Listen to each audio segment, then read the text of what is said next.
For a long time, Greenland has been more than just an icy island in the Arctic. It is a strategic piece in the global power game. With its unique geographic position, situated between North America and Europe, along with its abundant natural resources and growing military significance, Greenland has become a target in the sights of the United States, particularly under Donald Trump. The idea of buying Greenland, which Trump first floated in 2019 and was initially dismissed as a jest, gradually revealed its true ambition when he was re-elected in 2024.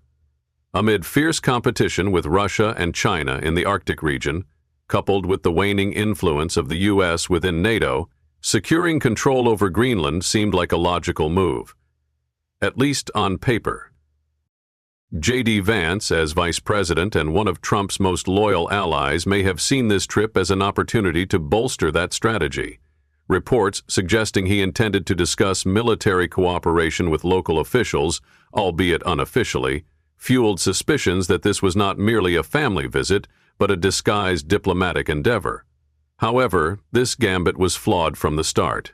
Greenland is not a nation easily subdued by America's economic or military might. With a small population but a fierce sense of autonomy, they bluntly refuse to become a pawn in Washington's hands.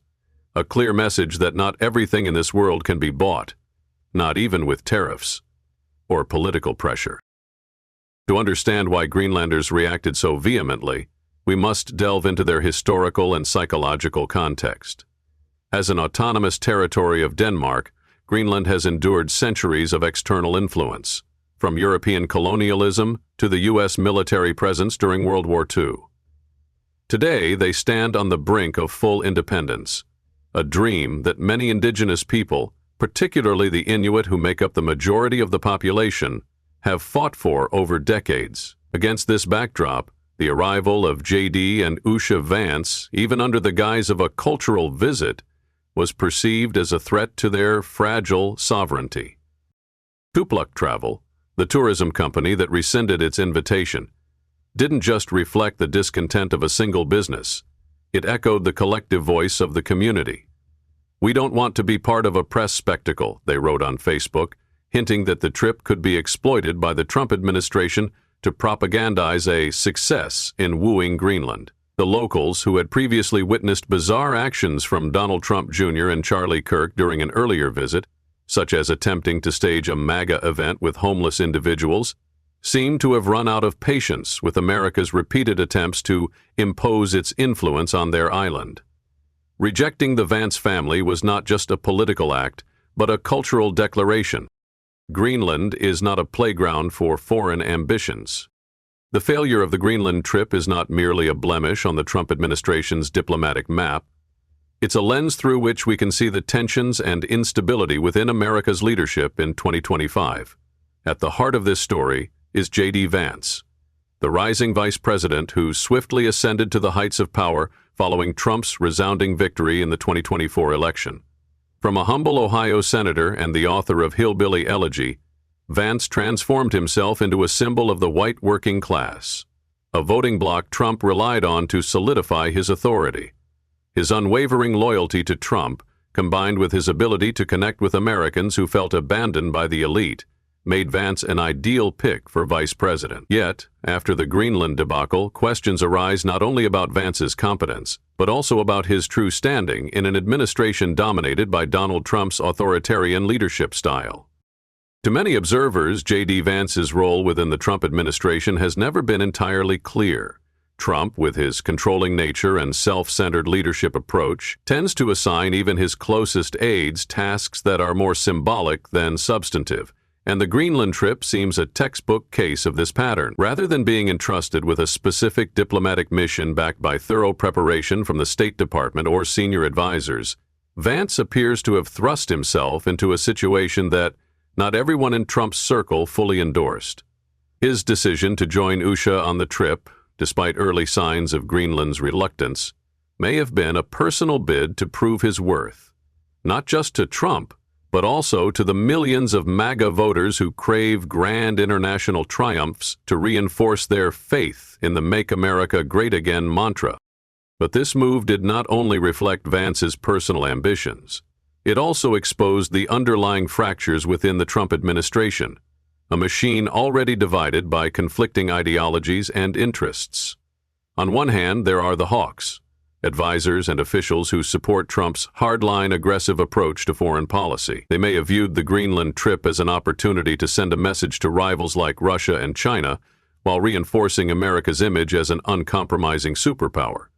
On the other hand, there exists a more pragmatic faction, comprising seasoned diplomats and economic advisors, who feared that pressuring Greenland without a clear strategy would only damage long-standing alliances without yielding any tangible benefits. According to unverified internal sources, not all of Trump's advisors supported the decision to send Vance to Greenland. Some in the pragmatic camp warned that continuing to push for control or annexation of Greenland, especially through an uncoordinated visit, could exacerbate an already strained relationship with Denmark, a key NATO member. With the alliance already shaken by Trump's unilateral policies, from withdrawing from international treaties to imposing tariffs on European nations, alienating Copenhagen could plunge NATO into a new crisis. Moreover, detractors argued that Greenland, with its small population and an economy largely reliant on fishing and Danish subsidies, did not offer strategic value significant enough to justify the diplomatic cost. "This is a game not worth playing," an anonymous advisor reportedly said during a closed-door meeting. "We're gambling our credibility on an island that doesn't want us, while the real issues, like Russia and China, still loom ahead." This discord was not just a matter of strategy, but also a subtle power struggle between factions within the Trump administration. With a president who often prioritizes loyalty over competence, Vance, a relative newcomer to national politics, may have felt compelled to demonstrate his zeal to secure his standing. Yet that very zeal made him a lightning rod for criticism when the trip unraveled. Some analysts suggest that Trump may have deliberately allowed Vance free rein in this situation, positioning him as a potential scapegoat if things went awry, a tactic Trump has employed with past associates. If Greenland had been a success, Trump would claim the credit. If it failed, Vance would bear the blame. This scenario is not far-fetched, especially given Trump's history of distancing himself from failures while basking in the glory of victories. For Vance, the Greenland debacle was a significant blow to his fledgling credibility as vice president. Though he had proven his ability to connect with domestic voters through impassioned speeches and firm stances on internal issues, he seemed unprepared for the complexities of international politics. The incident raised questions about whether Vance truly had the mettle to stand alongside a towering figure like Trump, a man who demands absolute loyalty and expects immediate results from his allies, regardless of the circumstances. Some commentators even predict that this failure could weaken Vance's position within the administration, paving the way for other internal rivals, such as seasoned advisors or more conservative figures, to vie for influence with Trump. The long-term impact of this event on the Trump administration cannot be understated. In a second term already steeped in controversy, with criticism over inconsistent foreign policy and divisions within the Republican Party, the Greenland failure could become a negative focal point that the opposition exploits relentlessly. The Democrats, still reeling from their 2024 defeat, will undoubtedly seize on this as evidence that the Trump administration not only harms America's global image, but also lacks the unity needed to govern effectively. Meanwhile, even within the Republican Party, skeptical voices about Vance's capabilities may begin to emerge, particularly from moderates or those not fully sold on the Trump-Vance alliance. At the heart of this drama are JD and Usha Vance, a couple whose private life is now laid bare under the harsh glare of international politics. For JD, this is not his first brush with criticism.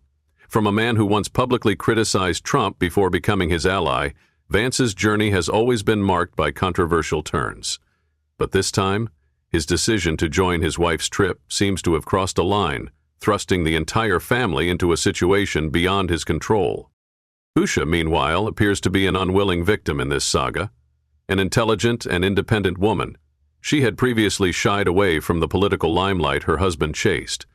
The Greenland trip may have initially been her attempt to find balance, a chance to bond with their children over a unique cultural experience, far from Washington's pressures. The video she posted, though criticized as awkward, carried a rare sincerity. A mother sharing her excitement with her kids about a dog sled race in a distant land. But when JD inserted himself into the plan, the trip swiftly morphed into a political campaign, something Usha clearly did not want. Those close to the Vance family reveal that the ordeal has created a small but real rift between the couple. Usha felt like JD stole her chance to have something of her own, a source disclosed. Meanwhile, JD thought he was doing what was best for both the family and the country. With 3 young children, whom JD often cites as his inspiration in speeches, the pressure to maintain an image of a perfect family has grown heavier than ever. Ultimately, this event says something profound about America in 2025. In a nation already deeply polarized by politics, the Vance family's Greenland misadventure has become a symbol for both sides. To Trump's supporters, it's proof that the world fails to grasp America's greatness and requires a tougher approach. To his critics, it's a textbook case of the current administration's arrogance and lack of finesse, a regime that seems to have learned nothing from past diplomatic flops. On social media, the story quickly erupted into a battleground of opposing views. Some mocked JD and Usha, branding them the couple the world rejected, while others defended them, arguing that Greenland missed a chance to forge ties with a superpower. Regardless, this has become a tale Americans can't stop discussing.